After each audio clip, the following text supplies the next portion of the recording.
What is the biggest challenge you face in recent years? So how to solve this problem? To form a product that is easy to use, high sensitivity, and real time.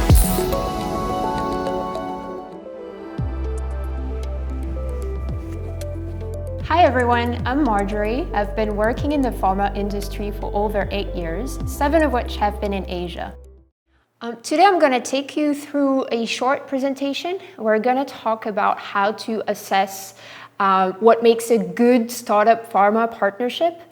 I also want to reinforce one very simple point, but you should not lose sight of the customer experience. I'll explain why.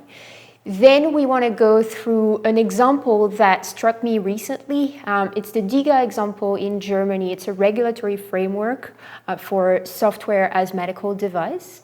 And then we're going to end with what I hope is an interesting opening on how far can digital health go with the example of diabetes type 2.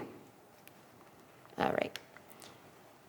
Okay, so first, in assessing what makes a good potential startup pharma partnership, we usually try to look at different things. So the first is obviously the strategic fit. So can you tell if the objectives of each company are compatible over both the short term and long term? One example may be pharmas sometimes want to keep things into one therapeutic idea, where the startups sometimes want to expand to other TAs. That's not necessarily an incompatibility, but you need to be careful about that if you want your partnership to go over the long term. One thing that comes out of that as well is, are the KPIs aligned in the project you are working on? This is going to be a telltale sign whether your strategy is aligned or not. Next up is a bit more obvious as well. It's a resource fit. So what usually happens between pharma and startups is the startup will bring to the table its agility, its knowledge of the patient, the technology component, and the pharma, on the other hand, will bring their network, so their knowledge of the doctors, of the patient advocacy groups, of the regulators as well. And you want to assess and make sure that those work well together and they are complementary and there are no gaps. If there are gaps, then obviously they will need to be addressed. And this is where you could think about developing that into the startup or into the pharma, or bring a third partner into the mix. Then we go on to what is one of my favorite one and a very difficult one as well. It's organizational fit. So you want to be aware of how decisions are made, both within the startup and the pharma. Usually, not all the time, but usually pharmas have different layers of approval, a lot of them, and it's a fairly lengthy approval process. Whereas startups tend to be very, very lean, and decisions are taken much faster.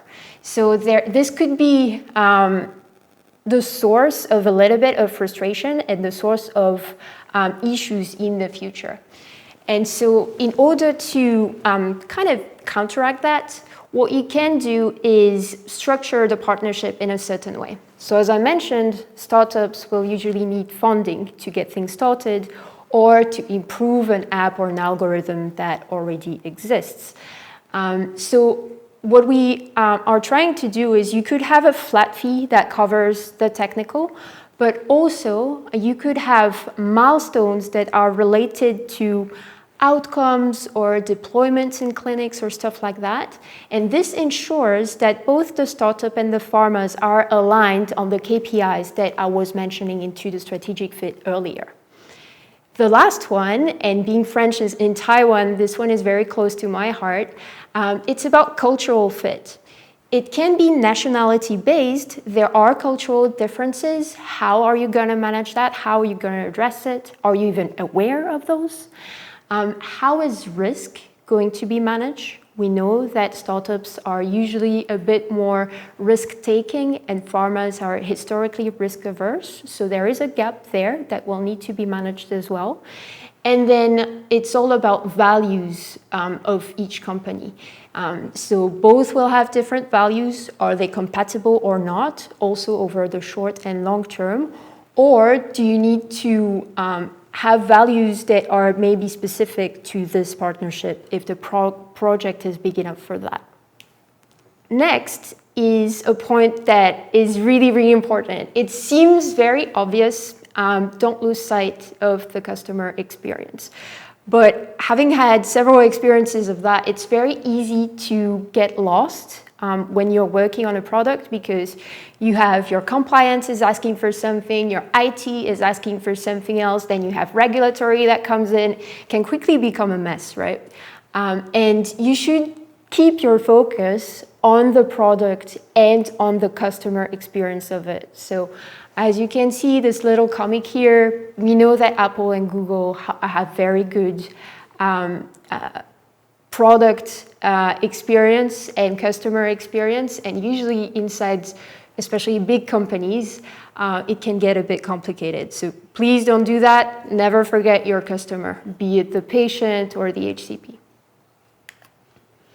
Finally, okay, I know this slide is a bit much, but you don't need to read through all of it. The most important thing is the orange parts. Why did I want to highlight this? I think Germany, with the DIGA example, is at the forefront of regulatory frameworks for software as medical devices. So if you look at the orange bits into this slide, you will see that actually what makes this framework unique is that the regulators in Germany have understood that certain algorithm will improve over time with data. And so what they've allowed in their framework is for an SAMD to be proposed and reimbursed before the evidence and outcomes are generated. So of course, the proposed project has to respect GDPR and all tons of things before that, but you don't need the medical evidence to be reimbursed. That is quite unique and very important. And finally, another example that caught my eye recently, I'm going to walk you through what we've seen for diabetes type 2 and end with what I think is a very bold example, actually. So at first, for diabetes type 2, the approach was about having usually a companion app that goes with your medicine, be it oral or injectable. And this was usually exclusive to the product or exclusive to the pharma, meaning that if you have another product, you cannot use the app or the software.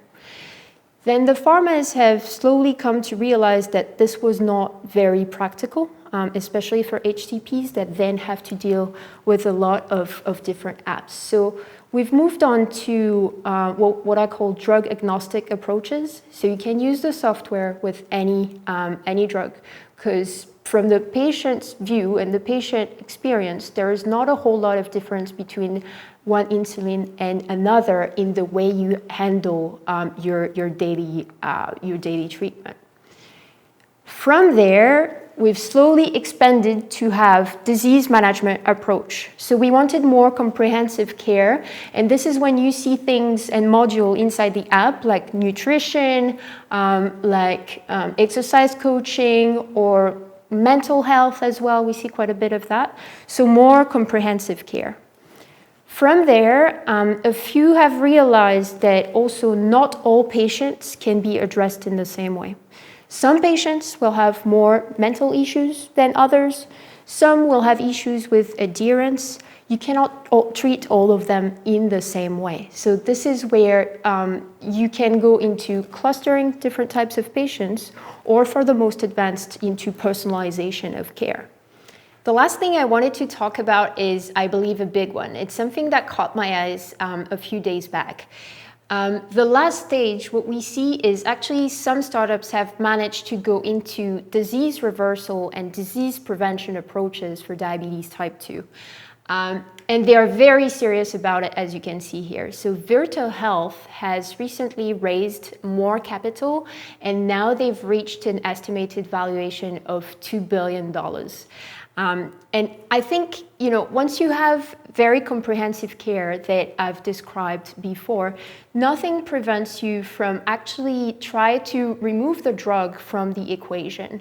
For example, if you have a patient that is starting to show pre-diabetes, you can onboard him onto the program and try to at least push back on the onset of diabetes. Virta has gone even further than that. For patients that have diabetes, they are trying and apparently succeeding in reversing the condition altogether. So I hope that you will feel inspired by this example, and you can apply this thinking into different therapeutic areas.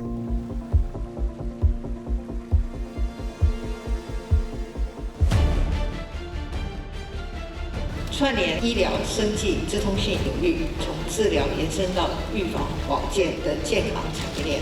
台湾医疗科技展的举办，就是最好的超前部署。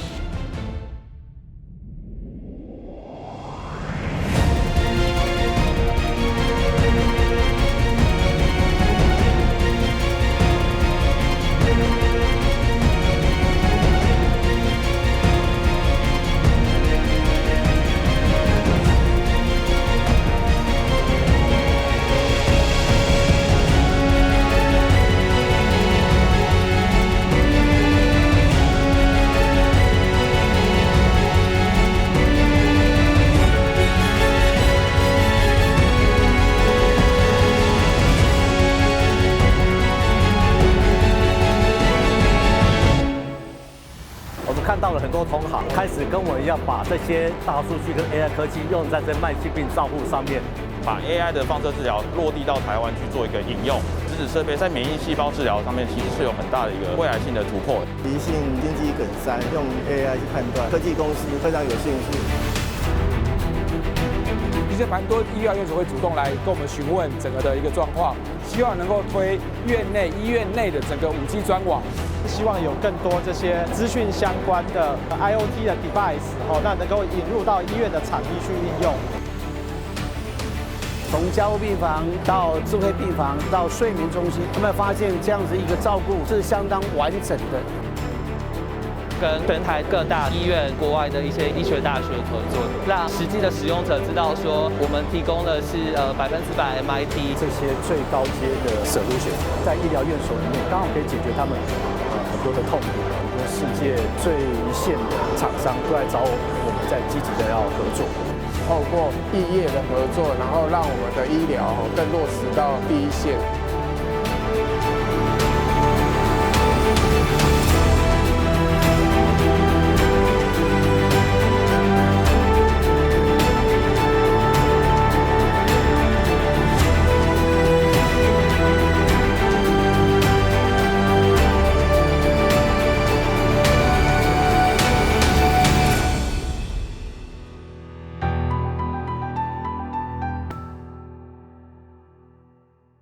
Hi, I'm Richard. I'm a trained physician and used to work at Bobbin Health as a clinical AI researcher, and now working in Changchun Memorial Hospital AI Center as an AI engineer. Today I'm going to talk about the potential of healthcare AI in Taiwan. Is there a potential in Taiwan, and then what's the challenges and what are their AI applications? Hi, today I'm going to talk about healthcare AI startups facing challenges, seizing opportunities, and understanding the unmet medical needs in healthcare. And so this is my outline. So there's a healthcare AI market and why AI is in healthcare, and AI applications, AI challenges, and the potential of healthcare AI in Taiwan. So let's take a look at the healthcare AI market. So it is said that it's $3.4 million USD in 2019, and it's like forecast to be $61 million US by 2027. And so this is a huge market. And why AI in healthcare? So first of all, there's a lot of data that is ready in healthcare systems, such as electronic health records, scans, genetic data, compared with other industry that might need a digitalized process. And also that hospital-centric system is out of date. So we're heading toward a society that is long-term and chronic diseases, and their medical expense is going to rise. Yet we are continuing using the invest in facility and equipment that are built to solve a completely different scenario, which is that only hospital-centric system that deal with acute severe ill patients. And also patients spend 95% of their time managing care outside of hospital. So a majority of the time is outside of hospital. We should try to use AI to turn this healthcare system around and to help patients outside of hospitals. Also, medical error is a major point. Medical error happens when doctors and nurses are fatigued and tired. In America, 250,000 people die per year in US due to medical errors. So AI can help to mitigate these kind of errors and save lives. Making sure medical treatments are carried out as doctor intended to. And the willingness of the general public to be active in improving personal health, and also the development of IoT devices have democratized the health data access, which raises the need for AI to monitor and analyze people's health. And of course, COVID-19 plays a real big role in accelerating these kind of development of healthcare AI, such as the need for AI chatbot diagnosis and also population outbreak management. So next, we're going to talk about healthcare AI applications. So I will briefly introduce some of here. And the major part of healthcare AI is focusing on medical diagnosis, such as assisting medical professional taking right calls. And AI has been used in many fields, such as medical images, pathologic images, genetic data, respiratory sounds, heart sounds, indirect ophthalmoscope. And our Changka Memorial Hospital AI team takes AI diagnosis even further. So we work with a large insurance company. Our AI system can now identify heart failure patients by just reading their ECGs, which normally can only be diagnosed by expensive heart echocardiograms. This will help spot a lot of asymptomatic heart failure patients, and also so they can spot early and diagnose early and receive early treatment, prevent them from deteriorating to hospitalizations. So this is a major breakthrough. And also, healthcare AI is used in drug discovery. It tries to predict properties of a potential compound, which may save a lot of time and money. Medical AI is also used in vaccine designs. So it used to identify components that trigger robust immune response, identify which part of virus is less likely to mutate, so to ensure vaccine will remain effective over time. And also AI facilitates better patient experience. So such as AI chatbot, it can triage patients into hospitals or telemedicine or even self-home care. So this may relieve patients' anxiety and also mitigate the overcrowded hospital. So this kind of better patient experience application really increases substantially in this COVID-19 pandemic. And AI also makes improve how a hospital workflow for facilitating billing process, claiming process, and also trying to deal with denied claims, which helps hospital gain a lot of profit. Next, we're going to talk about healthcare AI challenges. So although these applications are great, however, there are some big challenges in AI. First of all, the ecosystem in healthcare industry is quite unique. There are multiple stakeholders, such as hospitals, insurance companies, doctors and patients and nurses. So any AI product should should consider a different perspective into account. And healthcare data is sensitive personal information. So how to ensure data security, data privacy, it's a major topic. Method can be done such as using encrypted data and like anonymous information, or even using thermal cameras rather than normal ones. And always think about data privacy at the very beginning of AI project. And when designing AI products, data diversity is also crucial. Making sure that a result can represent a huge population without bias. A development team should include like ethicists or legal people. Humanity is always the center part of technology. And another great, most challenging problem is generalization. How do you make sure that the model performs well on unseen data? Data may be drastically different between countries or hospitals, or even between people. So it's a major challenge. And next, we're going to talk about potential of healthcare AI in Taiwan. So I think Taiwan has a great potential in developing healthcare AI products because of these reasons. So Taiwan has years of well-established medical record database, which name is the National Health Insurance Research Database. And also, like according to International Healthcare Index, Taiwan is ranked as the #2 healthcare system in the world.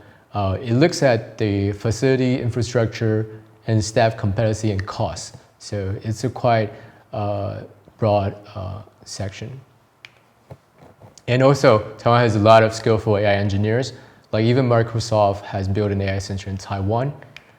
So I believe in the future, like healthcare AI will bloom and help countless of people to cope with the disease and live healthier lives. And Taiwan has great potentials developing excellent healthcare AI product to the world. And healthcare AI is here to stay. And thank you.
Nothing stopped our innovation. Nothing stopped our collaboration.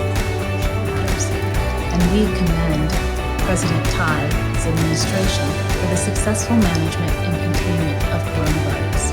在目前全球疫情仍然是非常严峻的情况下，亚洲生技大会能在今天如期的在台湾举行。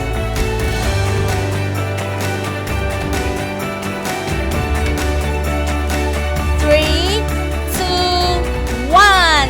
We are greatly honored to announce the opening of BioAsia Taiwan 2020.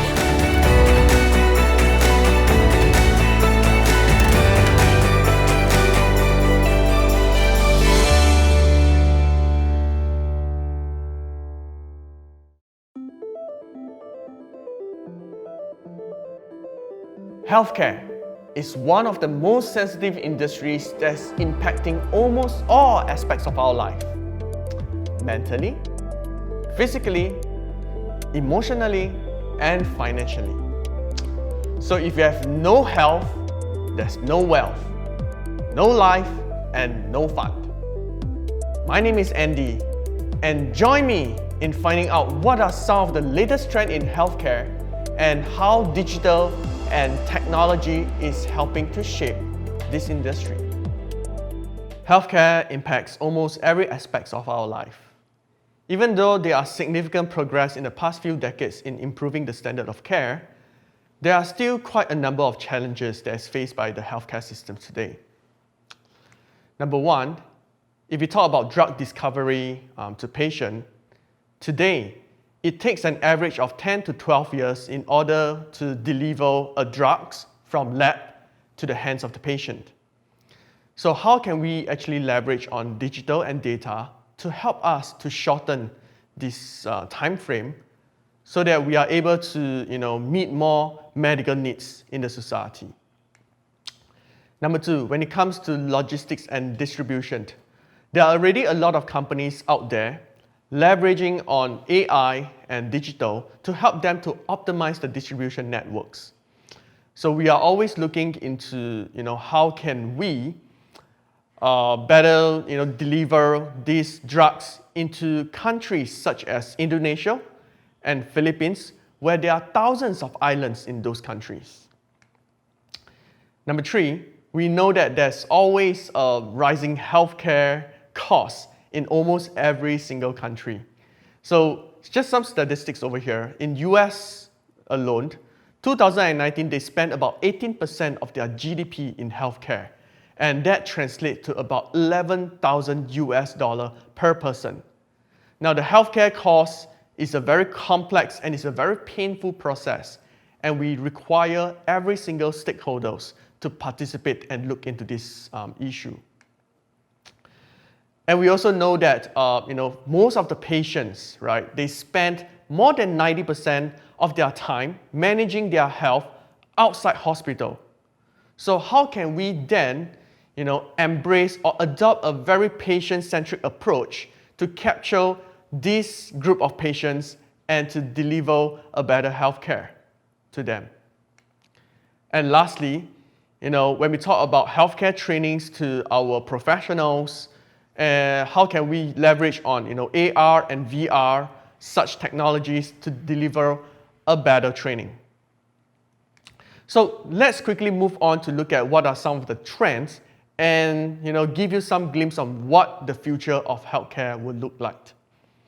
Now, in the area of rising healthcare costs and integrated care, as I mentioned earlier on, more than 90% of the patients, they spend their time out of hospital managing their health. So there is actually studies that shows that the cost of hospital stay and home care, it is much lesser. So if you just look at some of the statistics, the average cost of care at home is about US $135 compared to that of the hospital, which is $6,200. A significant 20-30 times the cost.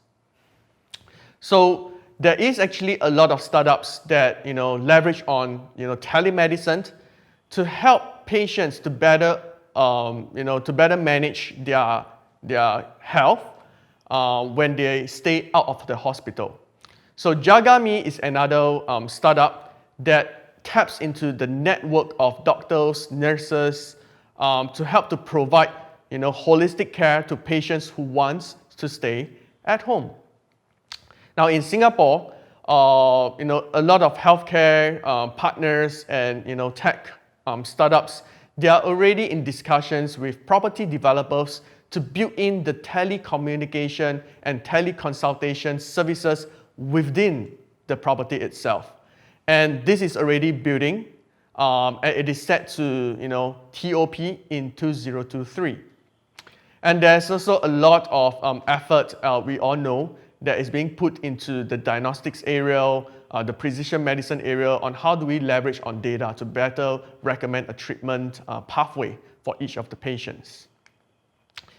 Now, in the area of logistics and distribution, we have seen that there are a lot of small companies, and yet they are very powerful, such as Grab, Pickup, that they have already reimagined like how would delivery look different in future by leveraging on data science and on AI. And there's a very I came across a very good concept about cloud kitchen, right? It is actually a concept whereby, it's like, I would call it like the WeWork for, F&B. Now, in the future, right, how about having a cloud laboratory where, a lot of this data infrastructures as well as, data sharing can happen almost instantaneously and among different stakeholders to help them to do a better, drug research discovery. And, in all of these solutions and trends that you see, we actually see that there's an upward momentum in the investment in the area of digital healthcare. Just by looking at this graph alone, especially in 2020, when the COVID pandemic hits most countries, we see that there's a surge in the investment in digital healthcare. And digital is definitely going to play a very, very important role in shaping the future of healthcare.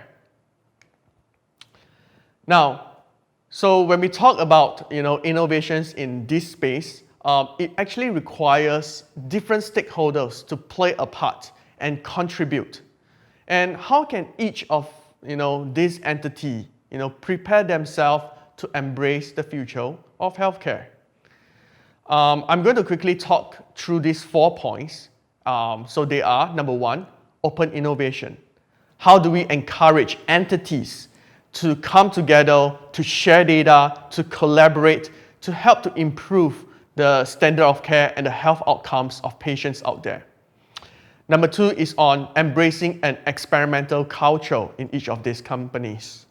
We don't really talk about, innovations unless we are prepared to embrace failures, to, start to experiment. So it is really critical for us to adopt a mindset of experimenting. Number 3, as I mentioned earlier on, the future of healthcare is going to be shaped greatly by digital data. So we need to invest in building up talents in the area of digital data and design thinking. And lastly, innovations can only happen when we start to manage diversity and to facilitate inclusion in this society. Now, I just want to, highlight again on the first point on open innovation. There's one particular thing that I think it needs to happen in order for all the companies to really start coming in and collaborate, and that is on API. Now, API here in this case doesn't stand for active pharma ingredient, but it is more application programming interface. Now, this is not something new for tech companies, right? For decades ago, tech companies have been embracing, API to help them in their journey of digital transformation.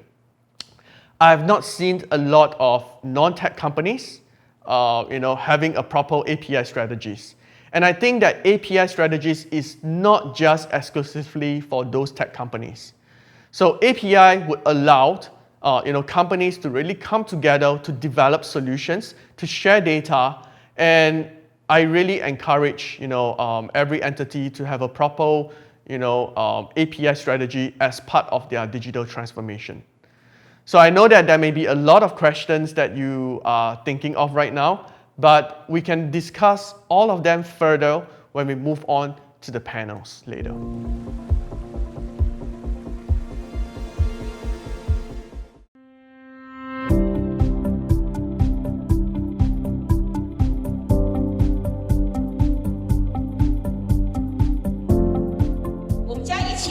共同创造台湾普具暨长照产业的新纪元。今年一步的协助国内的业者在创新研发产出更多、更好、更新的产品。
Today we're glad to have our two distinguished guests to join the panel, and this is Andy, and he's from the regional marketing lead at Organo, and also Wei Ming, he's former Rarely engineer, but now working in Chang'e Memorial Hall AI Center as a startup team member, which his startup is called Pressure Point, and welcome.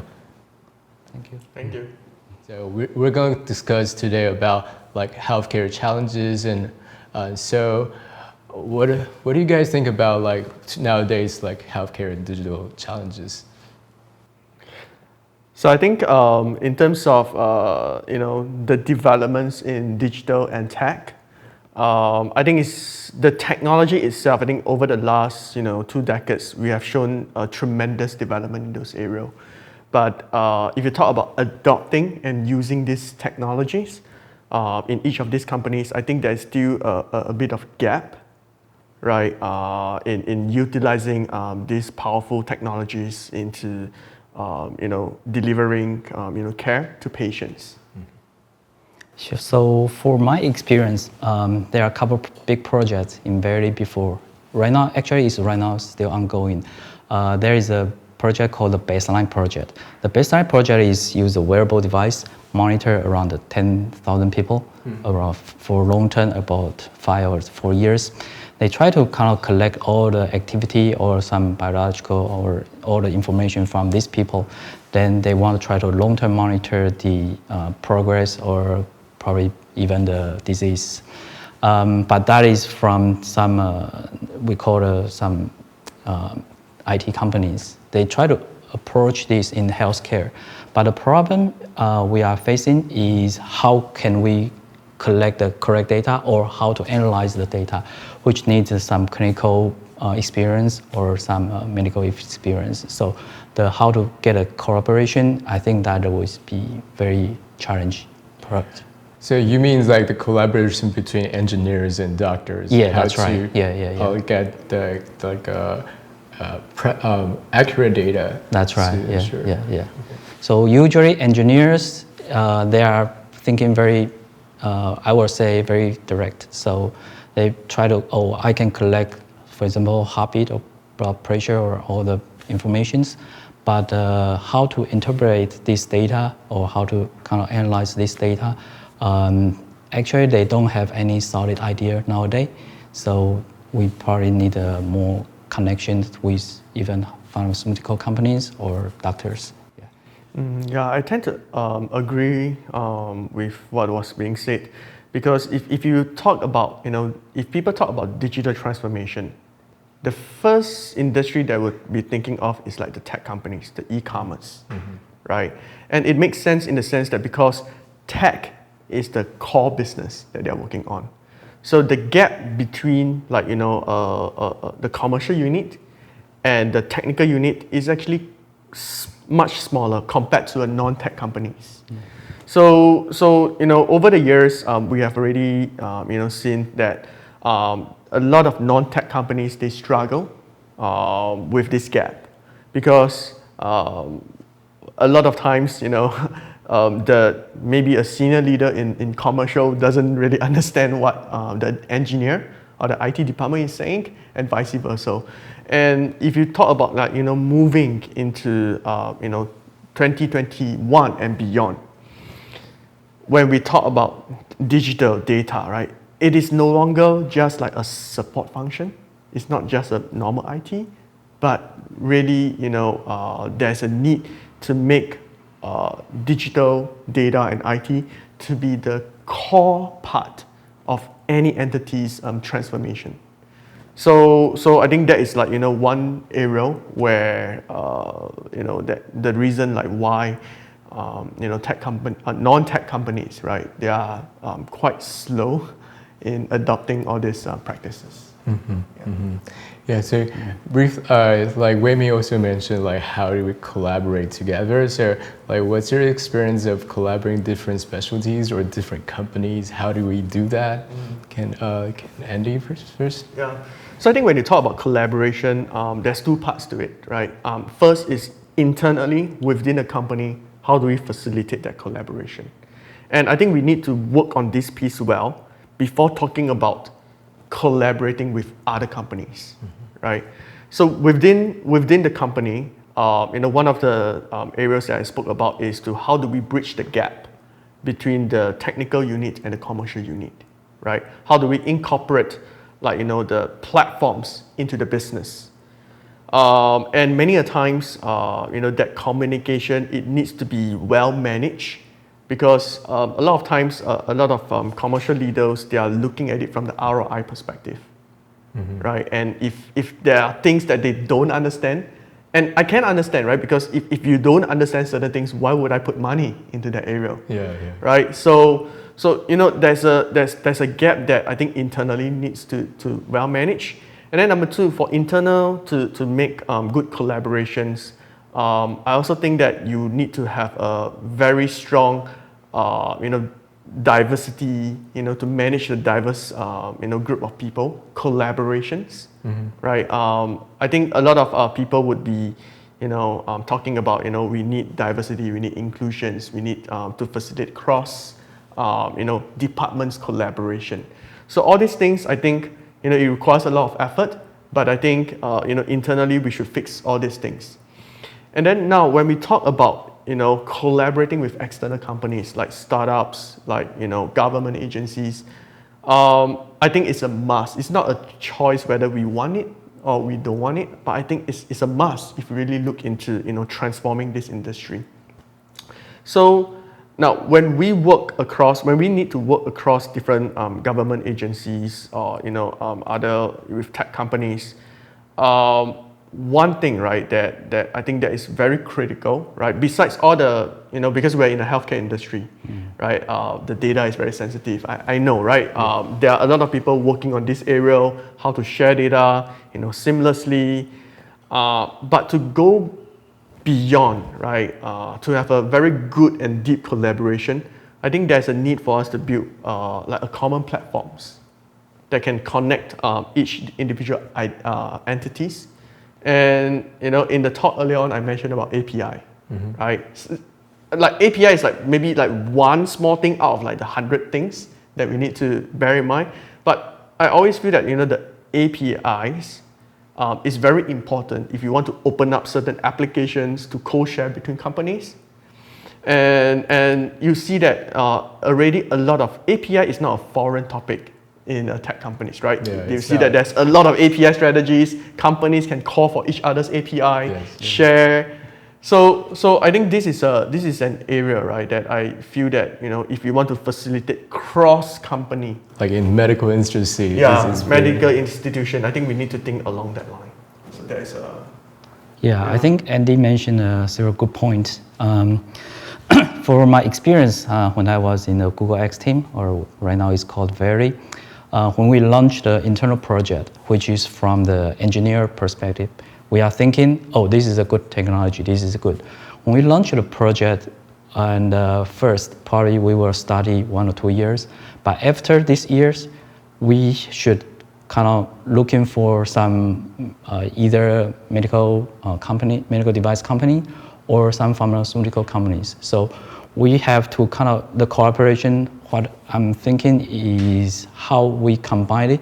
We need an idea from the other side. So we are not thinking just engineering part. We should kind of, like I said, from the medical doctor's idea. So when we launch this project, honestly, we will say we need a funding. It's not only internal funding, we need funding from outside. So if this project can be kind of recognized by these medical companies, then the project will keep going, will be survive. But if the project is not being supported from other external medical companies, then project will be canceled. That is my experience in Verily. So this is why from engineer side, from medical device, or we will call medical doctors side, sometimes they have some good idea. And they are thinking, especially for Taiwan's medical doctors, they are young and aggressive. They have very, very good ideas. But the problem is sometimes, I would say some idea is very naive, so which cannot be achieved or can be not accomplished by the engineer parts. So when they have ideas, so they raise the problems or they seeking the solutions, but I think they have to kind of approach the more engineers, kind of realize, what is the reality? Right? Yeah. Possible or not? Yeah. So this is why Google try to kind of land in the moonshot project to Verily is this. So we're thinking some new technology, but one day we should land in. So this is why Andy mentioned funding. If the companies support funding, that means they recognize this project. And kind of second is diversity. I think Andy mentioned a very good point. Diversity is not only from the medical, not only from the engineers. It could be some logistics or all the supports. So cooperate, then you can have a very good point of view. This product or this project is kind of real, like you mentioned. It's reality is realistic. Yeah, that's right. So, since you mentioned like how the project starts, I'm very curious about how Verily like collaborate internally. Like, how do you come up with ideas, and how do you make sure that this is actually workable, or like maybe linking to other pharmaceutical companies? And how do we do that? And how do you do on the data side, like the data sharing process? I think it's very complicated. Yeah. So for engineer, we will say either hardware or software engineers. Sometimes we propose a new idea. We will interview several medical doctors and make sure this is the need or this is the problem nowadays. So then we will start a project. When we start this project, we will, of course, we'll keep asking, get some consultants' comments, opinion. But when we launch this project, or 2 or 3 days, like I mentioned, we must get a funding. So I would say the funding from outside. From outside. Yeah, Google can support it. It's a big company. It can support a lot of money. There's no problem, but it cannot keep burning this money. So we should kind of make sure our goal or our topic is correct. So we cancel a lot of projects. So even if some very good new technology, very good. I cannot talk too much, but we develop very fancy, some world's smallest sensor, world's smallest battery, everything. But the problem is when we want to launch the project, we need a cooperation. That is kind of make sure your goal is correct. Even the data scientist is also this problem. Yeah. Like really? Because I would think that Google would be so reputable that a lot of companies would definitely want to. No. No. Actually, there's like a biomedical area is very kind of unique industry. So it's not like I have money, I just want to ask this hospital buy my product. Oh, it's not possible. So usually this is why we need a link with medical companies, like pharmaceutical companies. They have a channel, they know the need of the market. So we cannot deliver some very unique unique device, but it cannot be purchased or we don't have profit. So this is why we have to kind of recognize. Yeah, I'm really curious, like what you have mentioned earlier on, that Google actually has tons of groundbreaking ideas, very innovative ideas, and a lot of them actually got killed off. So earlier on, I mentioned that it is very important for a company to embrace this experimental culture. I just want to ask you that what are some of the criteria that Google would use to decide when do they want to kill off this project besides that funding issue? Yeah, so we call it Alphabet right now. Under Alphabet we have Verity, and when we launched some crazy or some new idea, we call it Moonshot Project. First, we were of course, we will keep asking, get us consultants' ideas, medical doctors' ideas, make sure our goal is correct. But when we running this project, we were facing a lot of issues. First is the engineering issues. For example, if we want to, the engineers may think this is correct, and we can have a prototyping. But the problem is when we finish the prototyping, we want to launch the product, or we call it mass production. We are facing the yield rate. So we cannot use a very expensive material or something. That would be too expensive. Then it's very hard to landing in the hospital.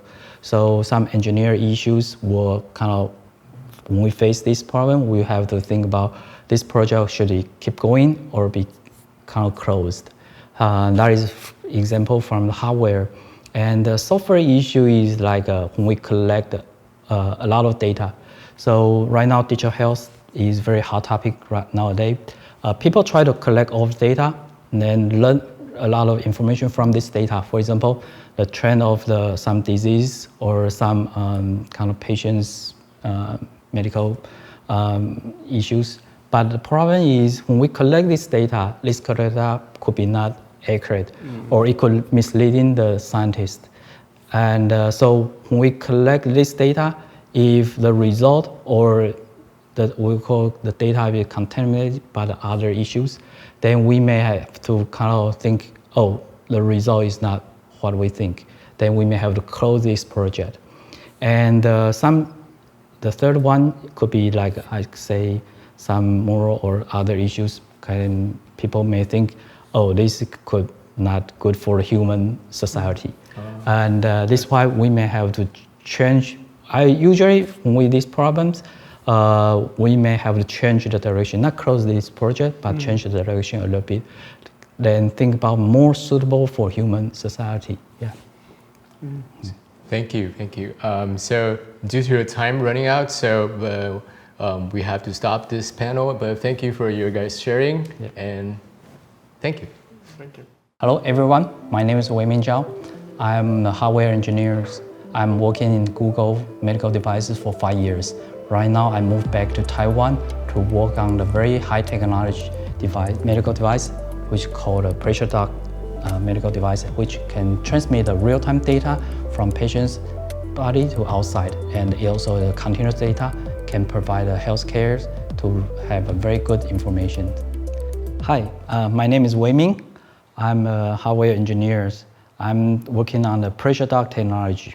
The pressure duct technology is a new technology to monitor the intra-abdominal pressures in real time.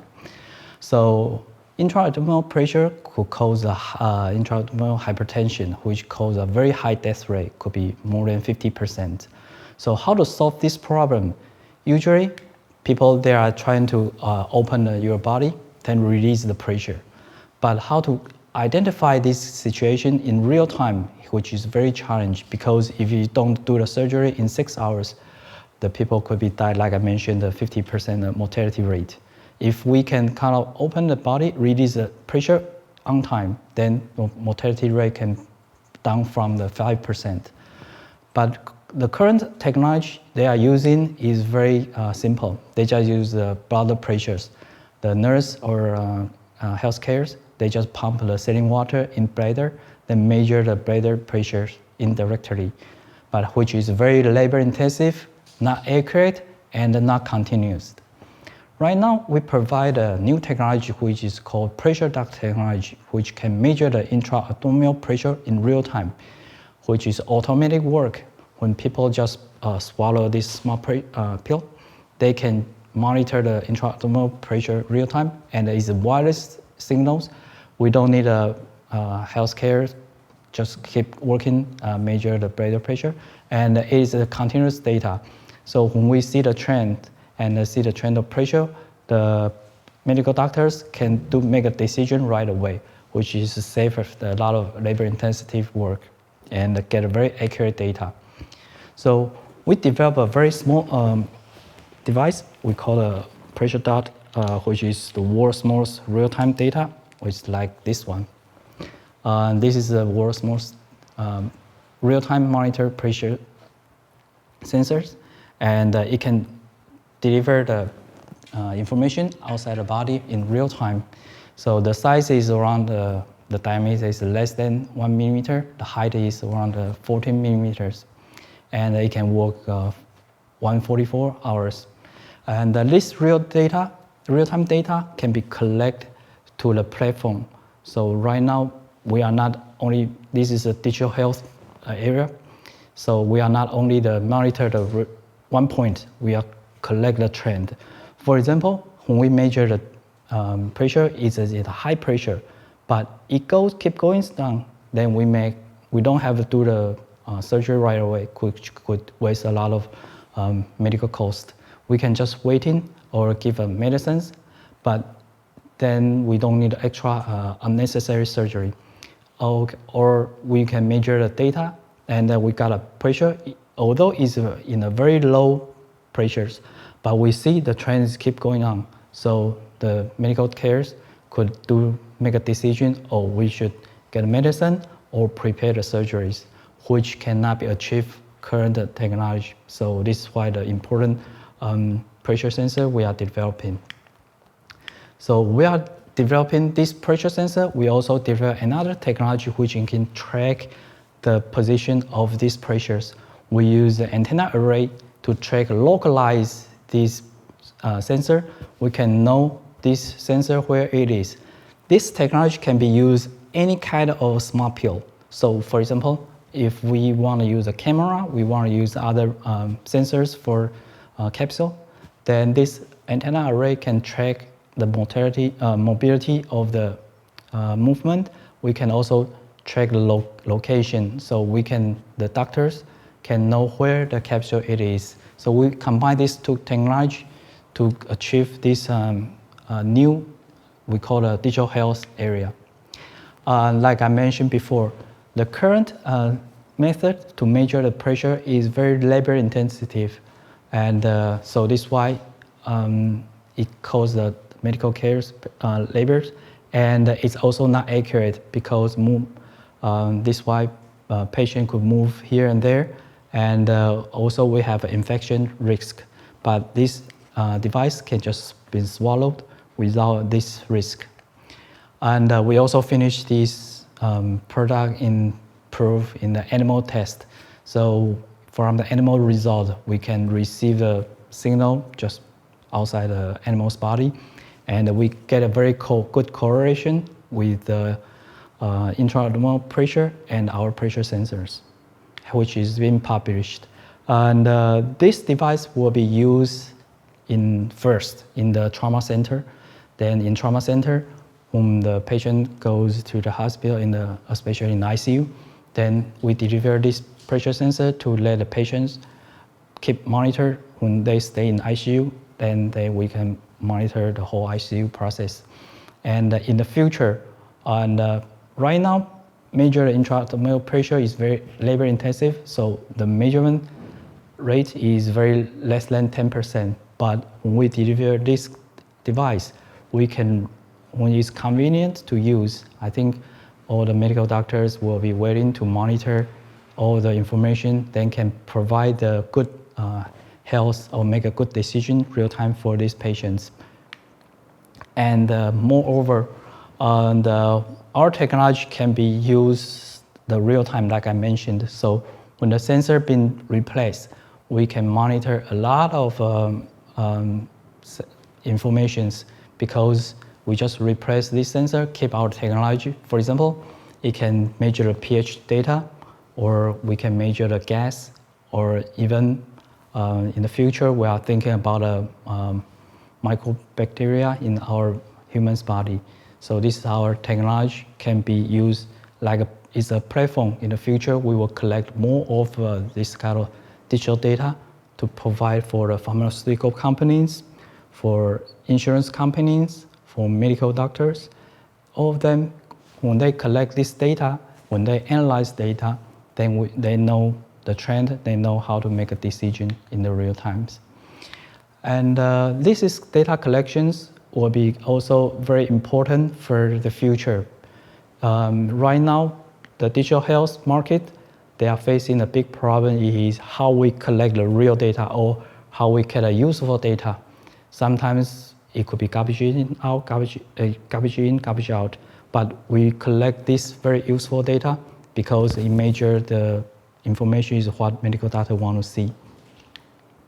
And this is our stage, and then I mentioned it before. In the next stage, these sensors can be replaced by a lot of useful information. The real-time data, continuous data, is our main technologies. And in the future, we plan to submit the FDA end of this year or early next year. That's our first goal. And we prepare a clinical trial in next year, which can be launched in Taiwan and the United States to prepare more clinical data to prove our result. And right now, the whole business model is not only save the patients, but we can also save a lot of money for the hospital. That's very important. We're focusing on not only the data, but not only the device, but how we launch this product, how we know this product is useful is we can save the hospital's money because we don't need extra surgery. And when patients stay in the hospital 1 day or 2 days, that costs a lot. When patients need a surgery, that costs a lot.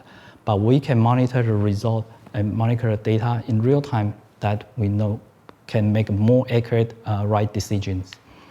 And this is pressure duct technologies. As you can see, right now we can shrink this capsule, who can be swallowed by the patient.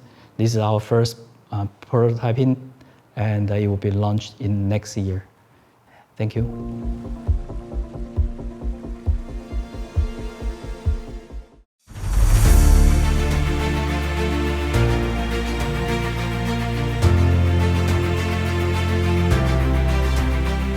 Medical Taiwan is a key event for the medical and healthcare industry. The 2020 exhibition was all the more attractive thanks to Taiwan's outstanding performance in its combat against the COVID-19 pandemic. Taiwan, as we all know, is a leader in healthcare solutions globally. Taiwan has been shining during the pandemic times, and we feel that this country is definitely a trendsetter and the market opportunity is amazing.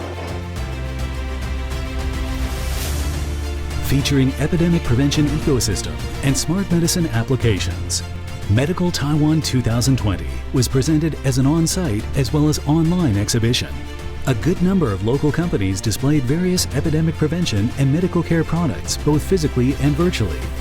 工会这边有30几家的会员厂商，包括有一些医院，还有不支付工会的一些防疫厂商，把防疫这块呈现出来给民众看。 这个是台湾的防疫国家馆，希望可以宣传这个台湾 model 之外呢，重点就是也要推广台湾的医疗厂商。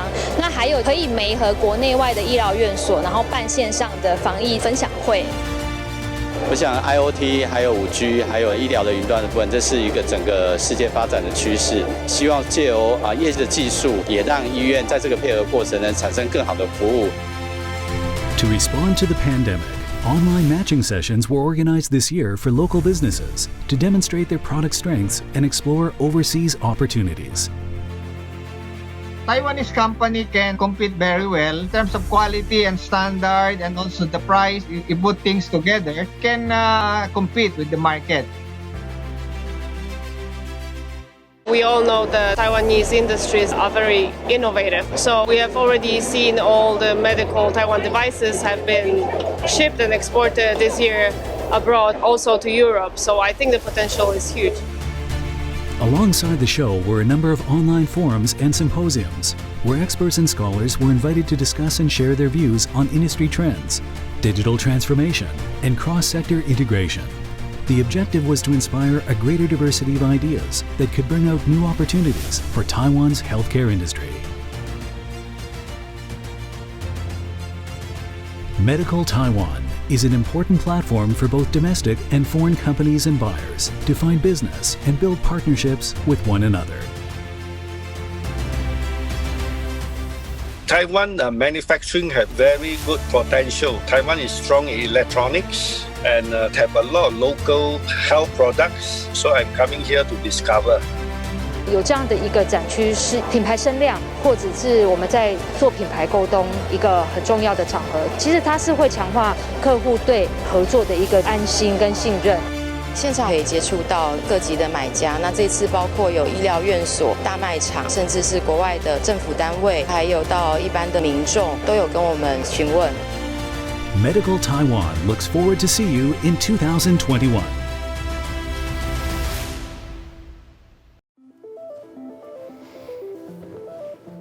Hello, I'm Weihan Li from Motion Tech.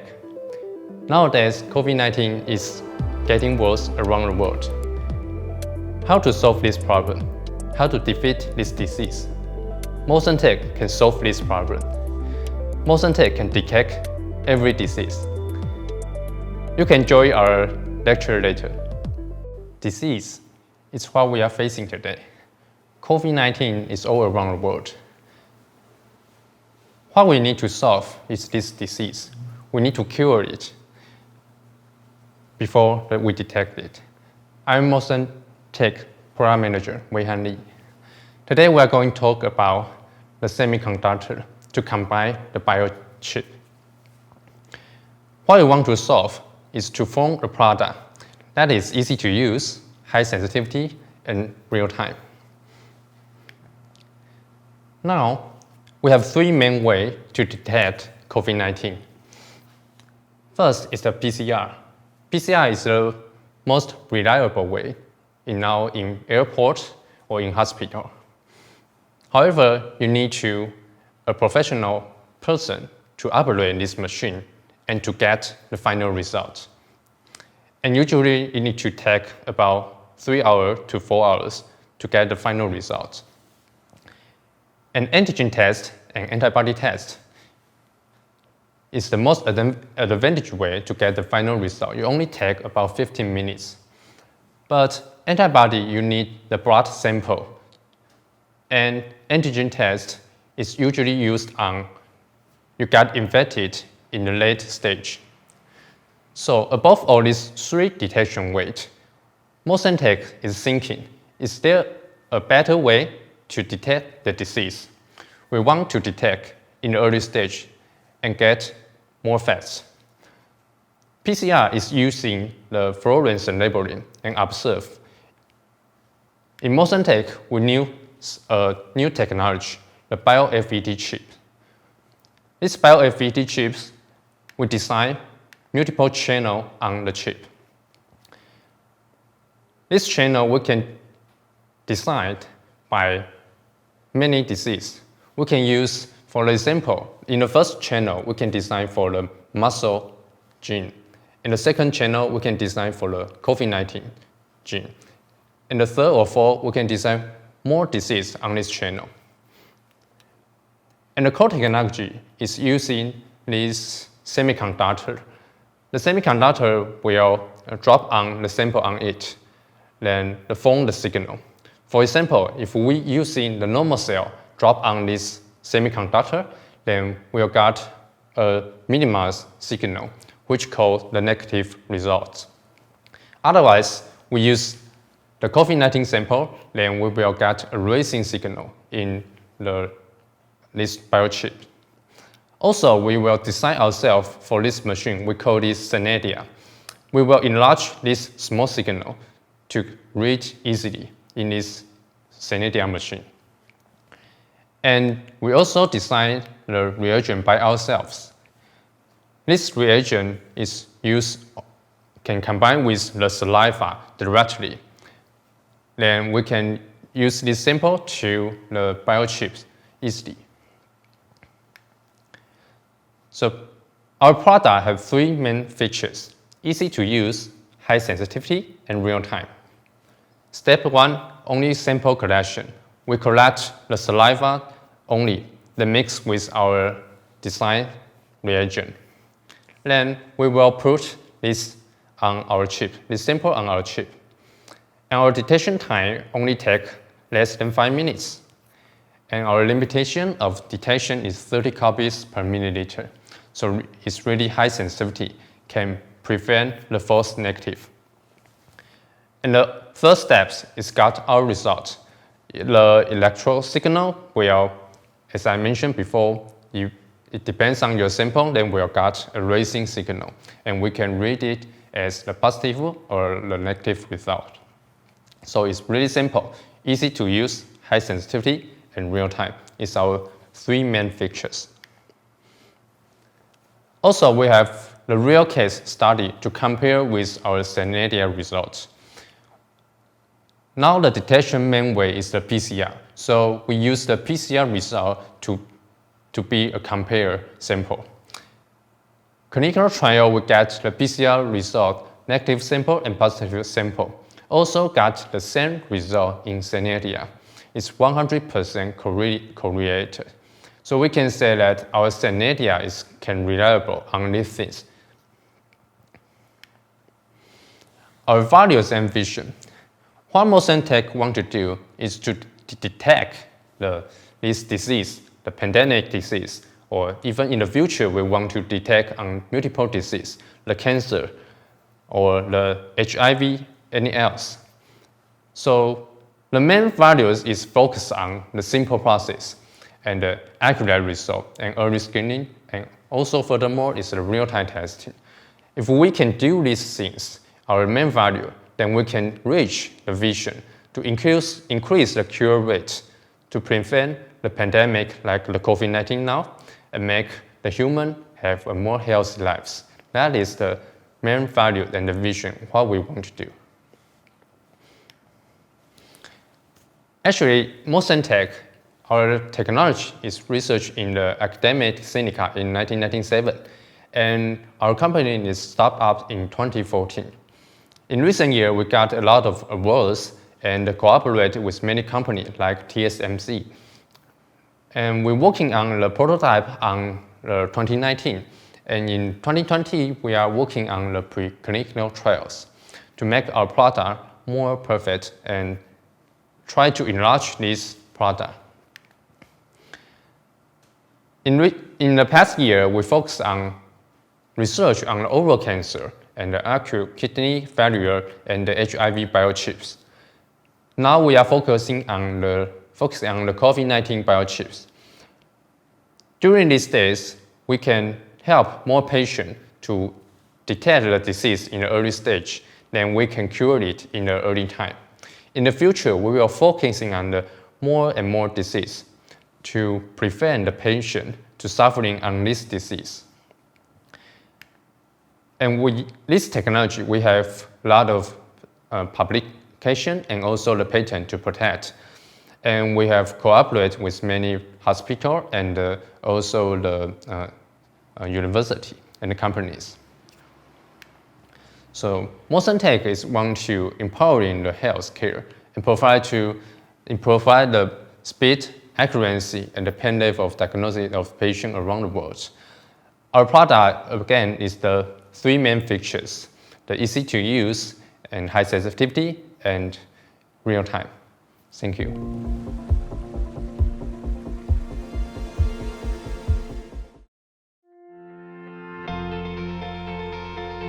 In the face of a worldwide pandemic, Taiwan has actively lent a helping hand to the world. Taiwan Global Anti-COVID-19 Pavilion. In this website, we've created an anti-epidemic products and solution providers section where you can find information about suppliers or any particular business solutions. This section will help you reach out to more than 2,000 Taiwanese companies who can aid in your fight against the pandemic. In these videos, companies and experts discuss the latest innovations to help combat the pandemic. In this section, we've put at your disposal the contact information of 20 Taiwanese top medical institutions. We also inform you about the main strategies used in Taiwan to effectively control and stop the spread of the virus. So please be sure to bookmark and share this website. And remember to follow us on Facebook for our latest updates. Hello everyone, my name is Anderson and I'm currently working at CDIB Capital as an investment manager. So here we have Marjorie from Sanofi and Daniel from Mosentech. Both of them have shared a very exceptional insights in healthcare, in improving patient journey, and in diagnostic tech. So my first question to both of you is that what is the biggest challenge you face in recent years? Then I guess I'll go first. So there's obviously plenty of challenges to go around. There are two especially related with digital health. So as I mentioned in my lecture, regulatory pathways are very different from one country to another. Some are more mature than others.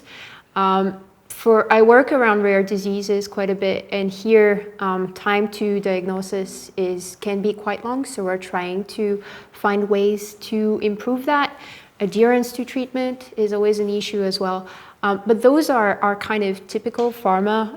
If you allow me, I would like to get into one topic that I believe is very important.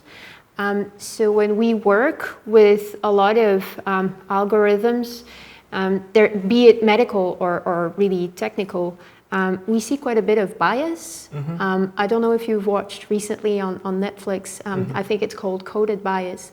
I think that was very interesting, and there's a research paper that went out as well, highlighting how some medical algorithms have inherent racial bias in them. Oh, okay. And so that's one of the things that really keep me up at night is how can we make sure that our algorithms are beneficial to everybody. Okay, that's interesting. And how about Daniel? Okay, in my opinion, I think that I observed that three things is for me is the challenge. First is like the government policies, because in recent COVID-19 disease, it changed a lot of things, and so we think that how to follow up the government decision is the most important thing that we need to follow up, like for how many samples we need to decide and collect. Also that our machine need to follow the government the rules. Yes. So second thing I think we are facing the challenges that the funding is also the problem. Yeah. In our healthcare field, that especially like the small company like us, we are not have enough funding, and also that most of investor is influenced by a few years ago the politics issues, and a lot of investor doesn't have enough confidence to invest on the company in this bio industry. Yeah, and in the third part, I think is the people. Because most background in this in our industry, we are studying in the biology industry. Yeah. But however, if we need to form a new product in this healthcare field, you need to know not only the biology, also like accounting or sales or even more things. So how to find the people that can communicate with this field, I think is also a challenge for us. Oh, okay. So from your answer, I pick up several keywords, and one of them is technology. So I would like to ask Marjorie, what kind of technology is Sanofi, a big company, looking into? And for Daniel, I would like to ask, because Mosentech specializes in diagnostic technology, and what kind of benefit can this technology bring to a patient, and also how far can it go? So Marjorie? I try to look at this, oddly enough, not so much from the technology perspective, but from the patient experience perspective. What is the problem that we are trying to solve? What are we trying to make better? I think technology is part of solution, and it's kind of almost secondary. So we want to nail down the problem first. And sometimes solutions are surprisingly low tech, actually. Some of the issues we have, as I mentioned, could be patient activation, for example, where we're trying to empower patient to have enough knowledge to have a choice and a better conversation with their HCP, with their doctors, to have basically more informed conversation. So for that, it's all about education. So you could bring in AI or anything like that. I guess it can be very simple as well, but one of the areas where maybe we can get a bit more technical is for diagnosis. So then, imaging and having an AI that is able to understand and maybe diagnose from this image could be interesting. That's one of the things. Yeah. Oh, okay. That's really cool. And our expert in diagnostic? Okay, because what most tech is doing is to detect disease. Yeah, because we are observed like the COVID-19. In now COVID-19 to detect this disease, we have three main ways. Like all we know, the PCR and the antigen test and the antibody test. They all have their own advantage way and the disadvantage. But what most tech want to do is to find that the best way. Can we find a way that is fast and accurate and real time to detect this disease? That's what we are doing. So we are doing to combine the biochip, these things, to detect this disease. Then we can do this thing, the fast, accurate, and real time. So back to the question that how to help these patients to do these things. Because we use these chips, then can help the patient to detect the disease in the early stage. And furthermore, we can cure this disease in the early time. Yes. Okay. So aside from COVID, what kind of diseases can motion technology detect? I mean, in the future, how far can you go? Okay. Now we are detect the COVID-19 in nowadays. Yes, and actually in the back years, in the beginning, we are focused on the oral cancer and also the acute kidney failure and the HIV. Yeah, we all focus on the disease because we think that disease is always need to cure. Then we need to detect first, then cure it. Yeah, we all have the detection. We need to detect the disease always. So in the future, we will focus on more disease and we detect these things. Yeah, we think this thing can solve the patient from suffering this disease. Oh, okay. That's very interesting. So I would take a step back and ask a question about a startup and the cooperation with startup and corporate. So for Marjorie, you have the experience with in cooperating with startups. So what would be your one advice to the startups in healthcare industry looking forward to cooperate with a corporate? And for Daniel, I would like to ask about the challenge you face when starting up a company. Yeah, so Marjorie? So I think I've touched upon it a little bit in my lecture. I think it's really important to assess whether it's going to be the right fit or not. And I know it's a lot more complicated from the startup's perspective, because what you want to do as a startup is have that one partnership. It's very hard to just find one. But make sure that you're aligned with the pharma that you choose to partner with. Make sure that there's a right fit as much as possible. Have those discussions with them and understand, how how risk averse they are going to be, how bold they can be, and etc., and see if that aligns with you. I particularly like Taiwan for this because there are a lot of startups, and it's a market that is fantastic because you have microchips. The market is very developed. It's like the best in the world. Yeah. The healthcare system is amazing, and actually, I believe for pharma, Taiwan is a very fertile ground for innovation. We can start here and then try to export what we do here into other geographies as well. So definitely, I think most farmers will approach it that way. So don't sell yourselves short, startups. Make sure you find the right partner. And again, do not compromise too much on the customer experience. I sound like a broken record, but I feel like it's super important. Okay, that's very good advice. Yeah. And about Daniel, what's the challenge for you guys to start up a company? Okay, and most in case actually is start up in 2014. So we are 7 years old only. Yes, and in our company we only have 15 members. So we are still a young company. So maybe we can, for now, we're facing a lot of challenge, like as I mentioned before, like first of all, the funding, always the funding is the problem. Yes, and the second one we think is the thing is always change around us, like the policy and consumer or investor, they all have a lot of opinion on us. So we have to change all the time and to find the best way to solve the problem. Yes. And the third one, it's hard for us to find the people to doing the things in our company. Yeah, because we are focused on the semiconductor across to the bio industry.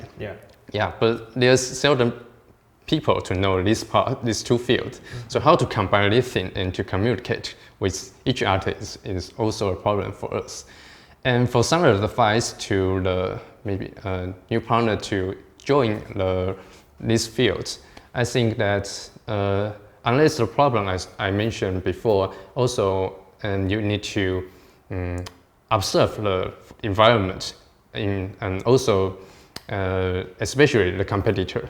Yeah, like the big company, the pharmacy company, and also the future maybe we will have more potential competitor join this field. So can you observe the challenge around you and to change fast to follow not the policy, also the marketing? I think it is the most advice to the new partner to join us. This agility is something that we really are looking for when we partner with a startup, because usually we're not able to be as agile as you are.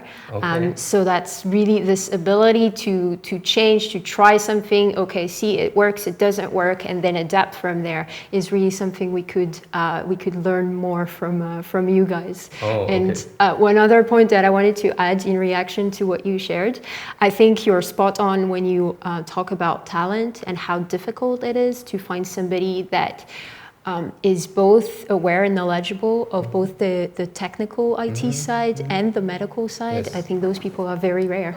Yeah. So I think we have a very good conversation between a corporate representative and a key founder of a startup. So to wrap up this session, I would like to summarize that in healthcare industry, we still have a lot of challenge, but also a lot of opportunity. And for startups in Taiwan, we should not be afraid to promote ourselves and to take a step into the multinational world. Yeah.